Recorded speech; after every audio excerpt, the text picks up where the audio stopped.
पूरे भारत में जनसंख्या में सबसे ज़्यादा कंट्रीब्यूशन कौन करता है? उत्तर प्रदेश। ठीक है, तो सबसे ज़्यादा मानव संसाधन किसके पास है? उत्तर प्रदेश के पास। सबसे खतरनाक मुख्यमंत्री भी किसके हैं? उत्तर प्रदेश के योगी आदित्यनाथ बहुत चर्चे में रहते हैं। विश्व के कई सारे देशों का नज़र उत्तर प्रदेश पे रहता है जब उत्तर प्रदेश में चुनाव होता है। तो ये अपने आप में एक देश के अंदर देश वाली स्थिति रखता है। हालांकि ऐसा कहना उचित नहीं है, ये विभाजन को डिनोट करेगा, तो ये राजद्रोह का मुकदमा चल जाएगा मेरे ऊपर। खैर, हम बात कर रहे हैं उत्तर प्रदेश की। उत्तर प्रदेश, इसका नामकरण का इतिहास क्या है, इसका पॉलिटिकल डिवीज़न क्या है, इसके बारे में चर्चा करेंगे। पॉलिटिकल डिवीज़न के बारे में इस वजह से चर्चा करेंगे ताकि जब भी आप ज्योग्राफी पढ़ो, हिस्ट्री पढ़ो या कल्चर पढ़ो तो आप प्रदेश के जिले के साथ उसको कनेक्ट कर पाओ, जिससे आप प्रदेश को बेहतर तरीके से समझ पाओ। आप समीक्षा अधिकारी, सहायक समीक्षा अधिकारी का एग्जाम दे रहे हो तो आपको प्रदेश का, जिले का संरचना, जिले का भौगोलिक स्थिति, राजनीतिक स्थिति, ऐतिहासिक प्रोस्पेक्ट, कल्चर सब पता होना चाहिए कि जब आप अधिकारी बन के वहाँ जाओ तो आप उस वहाँ की प्रॉब्लम को समझो और उस हिसाब से सिस्टम को डेवलप करो। ठीक है, समीक्षा करना है आपको प्रॉब्लम का, तो प्रॉब्लम जब पता रहेगी, कल्चर पता रहेंगे, हिस्ट्री पता रहेगी, तभी तो समीक्षा करोगे। तो इस वजह से चाहे आरओ का एग्जामिनेशन हो या उत्तर प्रदेश स्पेशल हो, इसके लिए बहुत पीसीएस का एग्जाम हो तो उत्तर प्रदेश स्पेशल बहुत महत्वपूर्ण टॉपिक हो जाता है। यहाँ से आरओ में लगभग 20 से 21 प्रश्न बनने की पॉसिबिलिटी है। तो पूरे हिस्ट्री, यूपी की हिस्ट्री, ज्योग्राफी, पॉलिटी, कल्चर सबको पढ़ना है, समय बहुत कम है। चलो तो टॉपिक की बात करते हैं। जब भी हम किसी देश की लोकेशन की बात करते हैं तो हम सबसे पहले अक्षांश और देशांतर की बात करते हैं।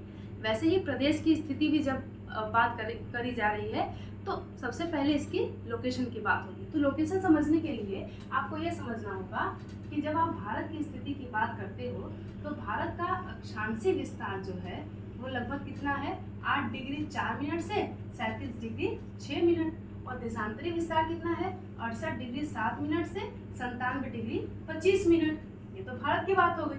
और कर्क रेखा ठीक इससे होके जाता है। कर्क रेखा का कोऑर्डिनेशन कितना है?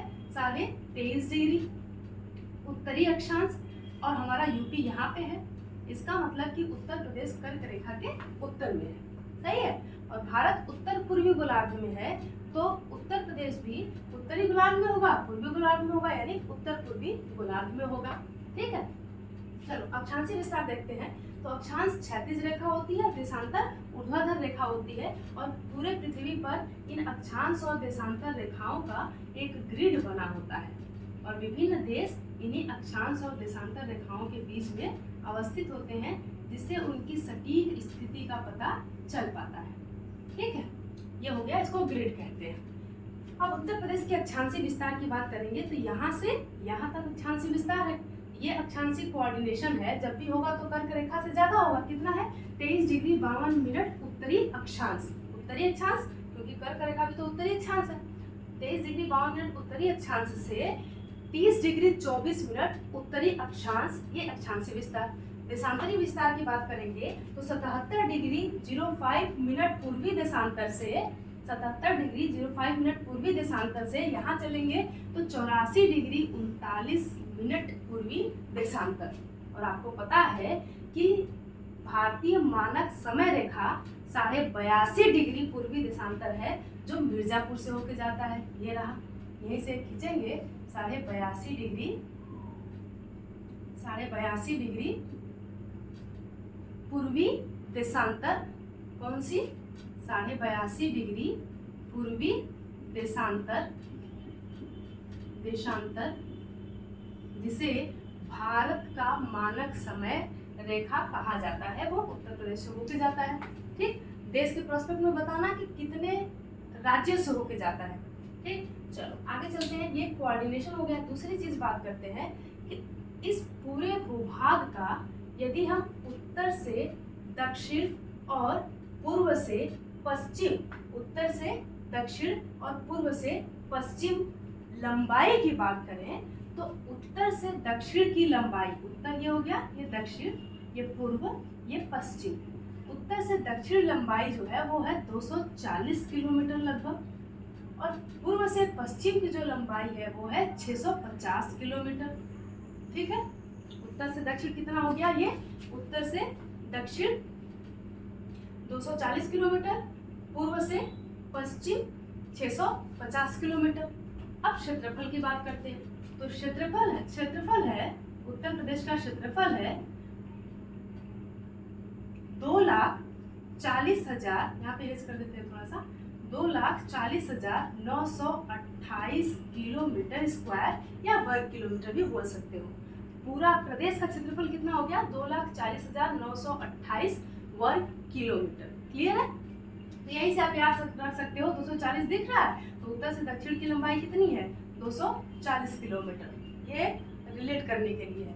उसके बाद यदि हम क्षेत्रफल की बात कर ही रहे हैं तो भारत में ये कुल भूभाग जो उत्तर प्रदेश का है, ये संपूर्ण भारत का कितना प्रतिशत क्षेत्रफल कवर करता है? क्योंकि हमारा भारत जो है वो संपूर्ण पृथ्वी का 2.4% क्षेत्रफल कवर करता है। तो इस पूरे भारत का कितना प्रतिशत क्षेत्रफल हमारा उत्तर प्रदेश कवर करता है? 7 सही 1/3। तो 7.33%, 7.33% पूरे भारतीय भूभाग का उत्तर प्रदेश क्षेत्र कवर करता है। क्षेत्रफल के अनुसार हमारे प्रदेश का स्थान है चौथा, 4th।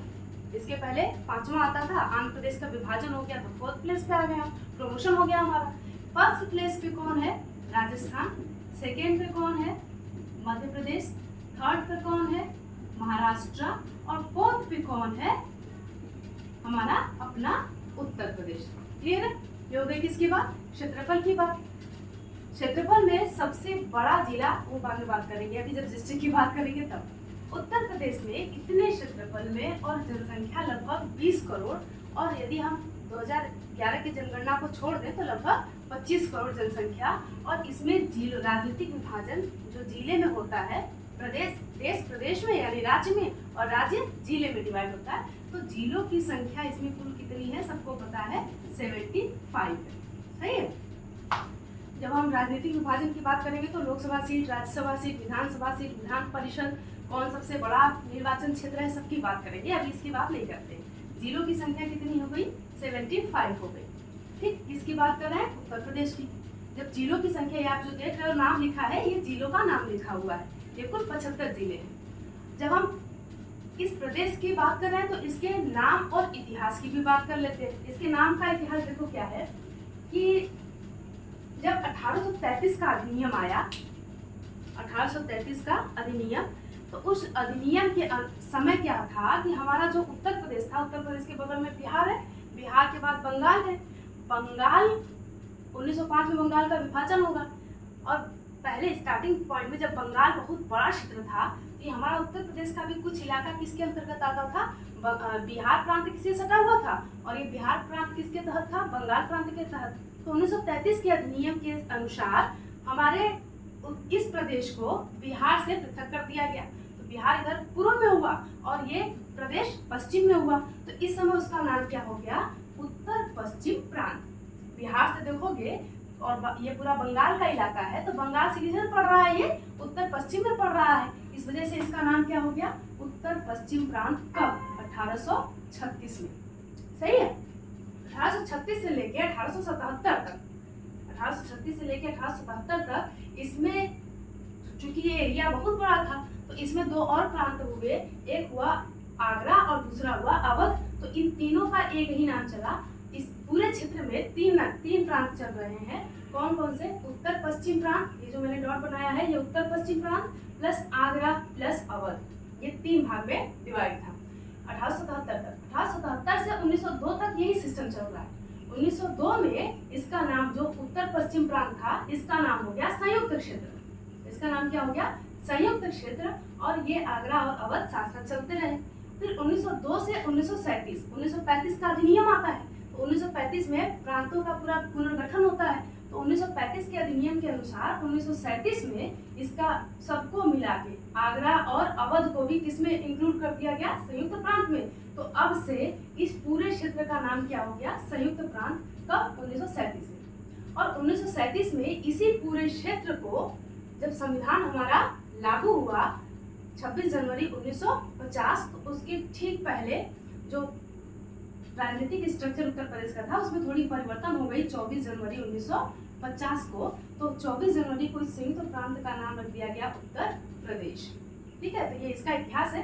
तो 24 जनवरी को इसका नाम रख दिया गया उत्तर प्रदेश, इसलिए उत्तर प्रदेश का स्थापना दिवस कब मनाते हैं हम?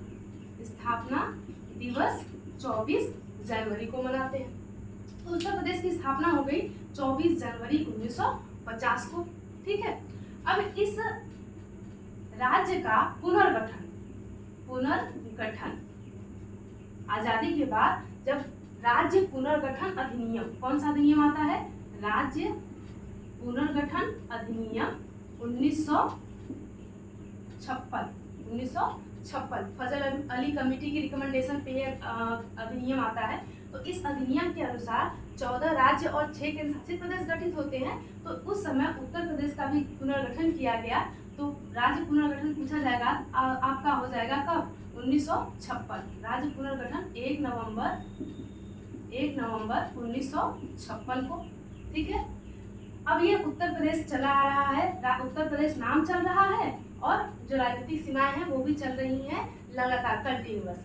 लेकिन इसी वाले क्षेत्र में जो ये हमारा आज का उत्तर प्रदेश है, इसी में तब उत्तराखंड भी सम्मिलित था। जो आज का उत्तराखंड है, जिसे उत्तरांचल कहते थे, पहले इसका नाम उत्तरांचल था, ये भी इसी उत्तर प्रदेश का जिसका हम भी इतिहास बात कर रहे हैं उसमें ये भूभाग भी था उत्तराखंड वाला। तब ये पूरा उत्तर प्रदेश में उस समय उत्तराखंड भी इंक्लूड है। तो 9 नवंबर सन 2000 को क्या हुआ? 9 नवंबर सन 2000 को क्या हुआ कि राज्यों का विभाजन करके नए राज्य बनाने की कुछ विधेयक पास हुए। उसमें उत्तर प्रदेश राज्य पुनर्गठन अधिनियम 2000 आता है, जिसके तहत उत्तर प्रदेश से पहाड़ी क्षेत्र अलग कर दिया जाता है, क्योंकि वहाँ के कल्चर, वहाँ की इकोनॉमी, वहाँ का ज्योग्राफी सब डिफरेंट था। तो इस वजह से उत्तर प्रदेश से अलग करके एक नया राज्य बनता है जिसका नाम आता है उत्तरांचल, जो आगे चल के बदल जाता है और हो जाता है उत्तराखंड। क्या हो जाता है? उत्तराखंड। ठीक है, ये तो इसके विभाजन की बात हो गई और इसका पुनर्गठन और विभाजन हो गया। तो आपसे जब प्रश्न पूछेगा तो 1 नवंबर 1956 को पुनर्गठन हुआ और 9 नवंबर 2000 को विभाजन हुआ, उत्तर प्रदेश से उत्तराखंड अलग हुआ। ठीक है, अब बात करते हैं राजधानी का क्या इतिहास रहा। तो जब राजधानी के इतिहास में आते हैं तो सबसे पहले उत्तर प्रदेश की राजधानी जब 1835 के अधिनियम के अनुसार इसको अलग कर दिया गया, तब इसकी राजधानी बनी थी सबसे पहले क्या? आगरा। देखो यहाँ 1836 में उत्तर पश्चिम प्रांत बना और यहाँ पे राजधानी क्या बनी है? आगरा। तो उत्तर प्रदेश की पहली राजधानी जिसमें जो पहली बार गठित हुई थी प्रदेश, जो नाम क्या था? उत्तर पश्चिम प्रांत, उसकी राजधानी क्या थी? आगरा। और ये चला कब तक? ये चला 1800, यहाँ पे हमने थोड़ा सा गलत किया है, ये है 1858। ठीक है, 1836 से 1858 की क्रांति आती है, फिर 1858 में महारानी का उद्घोषणा होता है, फिर महारानी की उद्घोषणा के बाद राजधानी को चेंज कर दिया जाता है। तो राजधानी क्या हो जाता है? 1858 से 1921 तक। 1858 से 1921 तक राजधानी। दूसरी राजधानी क्या होती है? इलाहाबाद। और आज का जो जिसका नाम है प्रयागराज। तो दूसरी राजधानी हमारी ये हो गई। 1921 के बाद तीसरी राजधानी होती है लखनऊ, और ये भी आंशिक राजधानी है। कब तक रहेगी? 1935 तक। और 1935 के अधिनियम के बाद जब इसका नाम हो गया संयुक्त प्रांत, तो संयुक्त प्रांत की राजधानी को परमानेंट कर दिया गया क्या? लखनऊ। तो फिर चौथी राजधानी, यानी यदि राजधानी का नाम देखा जाए तो तीसरी राजधानी है, लेकिन क्रम में परिवर्तन के अनुसार देखा जाए तो चौथी बार परिवर्तन हो रहा है। तो लखनऊ को पूर्णतः उत्तर प्रदेश की राजधानी डिक्लेयर कर दिया गया। तो आज़ादी के बाद ही हमने राजधानी को क्या बना के रखा है? लखनऊ ही बना के रखा है। तो ये राजधानी का इतिहास हो गया। ठीक, और ये हो गया किसकी? क्षेत्रफल का और भारत के प्रोस्पेक्ट में स्थिति हो गई। अब बात करते हैं यहाँ जिस प्रदेश की बात हो रही है उसके जिलों की। ठीक, उसके जिलों की बात करोगे तो पहले देखो भारत के प्रोस्पेक्ट में बात करेंगे तो कितने पड़ोसी राज्य हैं। जब देश की बात करेंगे तो पड़ोसी देश, और जब राज्य की बात कर रहे हैं तो पड़ोसी राज्य। पहली चीज देखो कि जो हमारा उत्तर प्रदेश है, उत्तर प्रदेश, इससे केवल एक अंतरराष्ट्रीय सीमा लगती है और वो है कौन? अपना नेपाल। कभी विदेश जाने का मन करे तो बिना वीजा के जा सकते हो।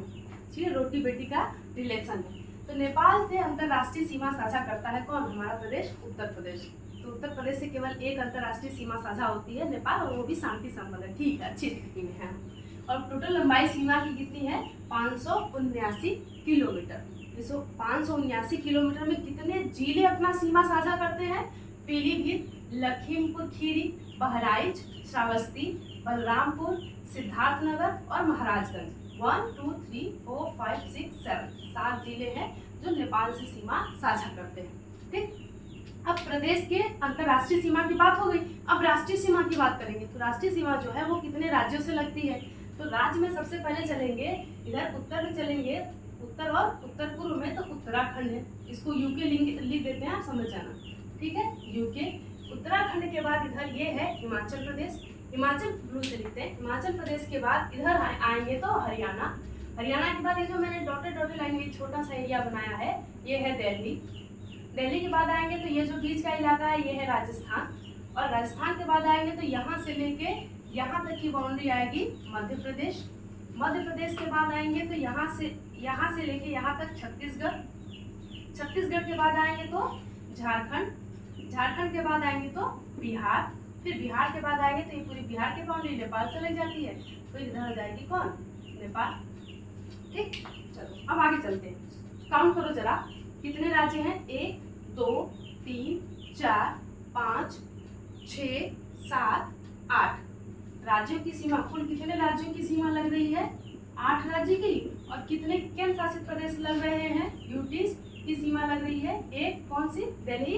और अंतरराष्ट्रीय सीमा किससे लग रही है? केवल नेपाल से, नेपाल से। ठीक है, ये हो गया। अब बात करते हैं कि इन राज्यों से उत्तर प्रदेश के सबसे ज्यादा जिले कौन साझा करते हैं?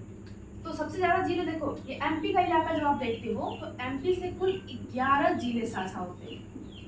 सही है, एमपी से सबसे ज्यादा कितने जिले साझा होते हैं? 11 जिले। छत्तीसगढ़ से कितने जिले साझा हो रहे हैं? 1, सोनभद्र। झारखंड से कितने साझा हो रहे हैं? 1, सोनभद्र। बिहार से जब चलेंगे तो बिहार से कितने जिले साझा हो रहे हैं? 7। उत्तराखंड से चलेंगे तो उत्तराखंड से भी कितने जिले साझा हो रहे हैं? 7। हिमाचल प्रदेश से चलेंगे तो केवल एक जिला साझा हो रहा है, कौन? सहारनपुर। हरियाणा से चलेंगे तो कितने जिले साझा होंगे? 6। दिल्ली से चलेंगे तो कितने जिले साझा होंगे? 2। राजस्थान से कितने जिले साझा होंगे? 2। मध्य प्रदेश से कितने जिले साझा होंगे? 11। तो सबसे ज्यादा जिले किस राज्य के साथ सीमा साझा कर रहे हैं? मध्य प्रदेश के साथ। कितने जिले? 11 जिले। ठीक है, अब बात करते हैं जिले की सीमा हो गई। सबसे छोटी सीमा किससे साझा होती है? हिमाचल प्रदेश से। लिखते चलना, पहला पॉइंट हो गया सबसे ज्यादा जिले, सबसे ज्यादा जिले किसके साथ साझा होंगे? मध्य प्रदेश के साथ। ठीक है, अब सबसे छोटी सीमा किसके साथ? सबसे छोटी सीमा, छोटी सीमा किसके साथ? हिमाचल प्रदेश के साथ। और कौन सा जिला साझा होगा? सहारनपुर। सही है, मैप याद रखे रहोगे आप तो ये चीजें आपके दिमाग में फिट हो जाएंगी। सबसे लंबी सीमा किसके साथ? मध्य प्रदेश के साथ। क्लियर है, सबसे छोटी सीमा, सबसे लंबी सीमा, सबसे ज्यादा जिले। और एक जिले वाले कितने राज्य हैं जिनसे साझा हो रही है? छत्तीसगढ़ इधर, झारखंड इधर और इधर हिमाचल प्रदेश। अब बात करते हैं कि भारत का ऐसा कौन सा, उत्तर प्रदेश का ऐसा, प्रदेश की बात कर रहे हैं, प्रदेश का ऐसा कौन सा जिला है जिससे 4 राज्यों की बाउंड्री लगती है? तो यहाँ पे हो गया कौन सा? सोनभद्र। ये 4 राज्य। दूसरी स्थिति क्या है? सबसे ज्यादा राज्य किससे सीमा साझा करते हैं? राज्य, 4 राज्य किससे? सोनभद्र से, सोनभद्र। क्लियर है। और दूसरा प्रश्न बनता है कि प्रदेश का कौन सा जिला है जो 3 तरफ से एमपी से घिरा हुआ है? तो यहाँ पे हम किसकी बात कर रहे हैं? ललितपुर की। आपको याद रखना होगा कि उत्तर प्रदेश में यूरेनियम यहाँ यहीं पे मिलता है, ललितपुर में। ठीक है, तो ललितपुर 3 तरफ से किससे घिरा हुआ है? मध्य प्रदेश से घिरा हुआ है। ठीक, सोनभद्र 4 तरफ से किससे घिरा हुआ है? 4 राज्यों से घिरा हुआ है। इधर 3 तरफ से, इधर बिहार हो गया, इधर झारखंड, इधर छत्तीसगढ़ और इधर मध्य प्रदेश। ये भी हो गया। अब किसके स्तर पे बात हो गई? राज्य स्तर पे। दिल्ली से देख लो किसकी किसकी सीमा लग रही है? गाजियाबाद की और गौतम बुद्ध नगर की। गौतम बुद्ध नगर यहीं पे है, नोएडा। ये 2 जिले लग रहे हैं किससे? दिल्ली से। हरियाणा से 6 कौन कौन से लग रहे हैं, यहाँ तक बाउंड्री है ब्लैक वाली, सहारनपुर, शामली, बागपत, गाजियाबाद, गौतम बुद्ध नगर, अलीगढ़। ठीक, ये किससे लग रहे हैं, हरियाणा से लग रहे हैं। उसके बाद आएंगे राजस्थान से मथुरा और आगरा। सबसे कम वर्षा भारत में कहाँ होती है, तो प्रदेश में कहाँ होती है, मथुरा में। बार बार भारत की स्थिति का नाम आ रहा है, मथुरा में। मध्य प्रदेश से देखोगे इटावा, जालौन, महोबा, झांसी, ललितपुर, बांदा, चित्रकूट, प्रयागराज, मिर्जापुर, सोनभद्र। छत्तीसगढ़ से सोनभद्र, झारखंड से सोनभद्र, बिहार से सोनभद्र, चंदौली, गाजीपुर, बलिया, देवरिया, कुशीनगर। सही है, ये नेपाल का हो चुका है। उत्तराखंड का सहारनपुर, मुजफ्फरनगर, बिजनौर ऐसा जिला है जहाँ से गंगा नदी पहली बार उत्तर प्रदेश में प्रवेश करती है। मुरादाबाद पीतल नगरी इसको कहते हैं। रामपुर, बरेली, पीलीभीत, हो गया पीलीभीत। यहीं पे आएंगे तो आपको दुधवा टाइगर रिजर्व मिलेगा, पीलीभीत और लखीमपुर के संक्रमण जोन में। अब बीच की बात करते हैं, इधर मेरठ, हापुड़ा, अमरोहा, संभल, बुंदेलखंड और बुलंदशहर और हाथरस, बदायूं, कासगंज, एटा, फर्रुखाबाद, शाहजहांपुर, सीतापुर, हरदोई, कन्नौज, मैनपुरी, फिरोजाबाद की चूड़ियाँ बहुत फेमस है, औरैया, कानपुर इंडस्ट्रियल सेक्टर है यहाँ पे सबसे ज़्यादा, उन्नाव, कन्नौज के लिए त्रिकोणी संघर्ष, लखनऊ अपना राजधानी, हरदोई, सीतापुर, बाराबंकी, गोंडा सबसे गंदा शहर है उत्तर प्रदेश का, फैजाबाद, अमेठी, रायबरेली, कानपुर देहात, हमीरपुर, बेतवा नदी आके यहीं पे मिलती है, महोबा, आल्हा-उदल, बांदा, चित्रकूट राम से जुड़ा हुआ, फतेहपुर, कौशाम्बी, ऐतिहासिक साक्ष्य यहाँ ज़्यादा मिलेंगे, प्रतापगढ़ से भी, प्रयागराज, मिर्जापुर, संत कबीर नगर, संत रविदास नगर, वाराणसी, सोनभद्र, चंदौली हो गया है, जौनपुर हो चुका, आजमगढ़, मऊ, गोरखपुर। सबसे ज़्यादा बारिश उत्तर प्रदेश में यही पे होती है, गोरखपुर में। सबसे कम बारिश होती है मथुरा में, याद रखना। ठीक है, सब कुछ लिखने का जगह नहीं है, बोलते जा रही हूँ मैं, कॉपी पेन पे या मैप पे ही नोट करते चलना आप। संत कबीर नगर, बस्ती और इधर अम्बेडकर नगर और सुल्तानपुर हो गया। ये हो गए कितने जिले, 75 जिले। अब इन 75 जिले की खास बात की बात करते हैं जो अभी इम्पोर्टेंट है। बाकी जब डिस्ट्रिक्ट के बारे में पढ़ेंगे, वन डिस्ट्रिक्ट वन प्रोग्राम, तो वहाँ पे पढ़ लेंगे। ओडीओपी, प्रदेश का सबसे पूर्वी जिला कौन सा है, बलिया। प्रदेश का सबसे, यहीं पे लिखते हैं, कहाँ लिखे जगह है ये, प्रदेश का सबसे पूर्वी जिला कौन है, बलिया। और सबसे पश्चिमी जिला कौन है, पश्चिमी जिला, तो इधर आएंगे आप कहाँ पे, शामली। सबसे पश्चिमी जिला कौन है, शामली। शामली जब देखोगे सहारनपुर के साउथ में क्या है, शामली, तो ये सबसे पश्चिमी जिला है, पूर्वी और पश्चिमी। सबसे उत्तरी जिला कौन है, सहारनपुर। और सबसे दक्षिणी जिला कौन है, सोनभद्र। दक्षिणी जिला कौन है, सोनभद्र। क्लियर है। प्रदेश में सबसे ज्यादा बारिश कहाँ होती है, गोरखपुर। प्रदेश में सबसे कम बारिश कहाँ पे होती है, मथुरा में। क्लियर है, सही है। प्रदेश का सबसे बड़ा क्षेत्रफल के अनुसार सबसे बड़ा जिला कौन सा है, लखीमपुर खीरी। और सबसे छोटा जिला कौन सा है, हापुड़ा। कौन है, हापुड़ा। हापुड़ा कहाँ पे देख रहे हो, ये गाजियाबाद देख रहे हो, मेरठ देख रहे हो, यहीं पे है हापुड़ा। क्लियर है। तो ये हो गए प्रदेश के बारे में बेसिक जानकारी, इतना इम्पोर्टेंट है आपके लिए, इससे आप प्रदेश को समझ सकते हो। यदि आपको प्रदेश का लोकेशन पता है तो अब आप जब हिस्ट्री पढ़ोगे तो यहाँ पे इस वाले सेक्टर में देख लेना, इधर मिनरल्स के डिपॉजिट मिलेंगे और इधर पूरा प्लेन एरिया मिलेगा, मैदानी क्षेत्र, गंगा यमुना का प्लेन जो फर्टाइल है। इधर आप चलोगे तो इधर आपको भाबर और तराई मिलेगा। ठीक, ये पूर्वी उत्तर प्रदेश है और ये पश्चिमी उत्तर प्रदेश है। तो पूर्वी उत्तर प्रदेश में बारिश का पैटर्न अलग है, पश्चिमी उत्तर प्रदेश में अलग है। तो यहाँ की इकॉनमी अलग होगी, यहाँ की इकॉनमी अलग होगी, यहाँ का कल्चर अलग होगा, यहाँ का कल्चर अलग होगा। अब यदि पूछा जाएगा कि यदि मुरादाबाद नाम लिया जा रहा है तो आपके दिमाग में आना चाहिए कि यहाँ उत्तराखंड से सीमा साझा करता है। और यदि आपसे बात हो इटावा का तो आपके दिमाग में आना चाहिए कि यहाँ पे सीमा साझा करता है मध्य प्रदेश से। इधर आगरा की बात आएगी तो राजस्थान से साझा करता है सीमा, निकला हुआ भाग है। ललितपुर का आए तो यहीं पे ललितपुर का आना चाहिए। झांसी की रानी ललितपुर के नॉर्थ में आना चाहिए, समझ रहे हो। सोनभद्र इधर आना चाहिए, फिर मिर्जापुर, प्रयागराज के जस्ट बगल में प्रतापगढ़ और कौशाम्बी और चित्रकूट आना चाहिए।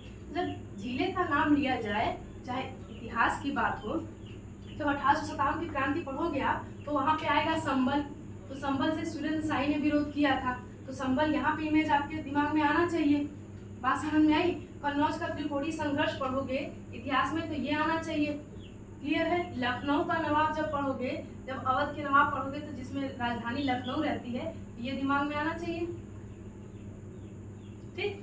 फैजाबाद अयोध्या जब आए तो ये दिमाग में आना चाहिए। तो जब भी किसी जिले के किसी विशेष स्थिति की बात हो तो ये जिले आपके दिमाग में इमेज बनने चाहिए। इससे चीजें आपको बहुत इजीली याद हो जाएंगी। क्लियर है। चलो अब ये हो गया बेसिक फीचर किसके, उत्तर प्रदेश के। अब नेक्स्ट टॉपिक में हम बात करेंगे उत्तर प्रदेश के इतिहास की। उत्तर प्रदेश के इतिहास की बात कर लेंगे, क्योंकि इतिहास से देखा मैंने काफ़ी प्रश्न पूछे हुए थे, अच्छे अच्छे प्रश्न पूछे हुए थे। तो इतिहास का क्लास शुरू होगा और टाइम मिलेगा, समय कम बहुत कम है, तो क्लासेस ज़्यादा भी हो सकती हैं। Okay, thank you.